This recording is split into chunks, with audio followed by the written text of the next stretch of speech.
Taste the Daily.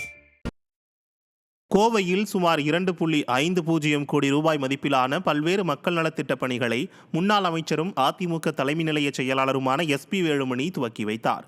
Sundakkamuthur, Kovaipudur, Sugunapuram, Kuniyamuthur, Vedapatti மற்றும் தொண்டாமுத்தூர் ஆகிய பகுதிகளில் மக்களின் கோரிக்கைகளை ஏற்று அதிமுக மாநிலங்களவை உறுப்பினர் மு. தம்பிதுரை மாநிலங்களவை மேம்பாட்டு நிதியிலிருந்து 2.50 கோடி ரூபாய் திட்ட மதிப்பீட்டில் மக்கள் நலத்திட்டங்களுக்கு பூமி பூஜை நடைபெற்றது. இதில் பங்கேற்று நியாய விலை கடை கட்டிடம், நடைபாதைகள், ஆழ்துளை கிணறு, நவீன கழிப்பிடங்கள் உட்பட பல்வேறு திட்டப்பணிகளை அதிமுக தலைமை நிலைய செயலாளர் SP வேலுமணி துவக்கி வைத்தார். மேலும் அனைவருக்கும் வீடு கட்டும் திட்டத்தில் பயனடைந்த பயனாளிகள் 15 பேருக்கு அதற்கான உத்தரவு நகல்களையும் நேரில் வழங்கினார். அதைத் தொடர்ந்து முத்திப்பாளையம் பகுதியில் 15 லட்சம் ரூபாய் திட்ட மதிப்பீட்டில் புதிதாக கட்டிய அங்கன்வாடி மையத்தையும் திறந்து வைத்தார். இந்த நிகழ்ச்சிகளில் கழக நிர்வாகிகள் கலந்து கொண்டனர்.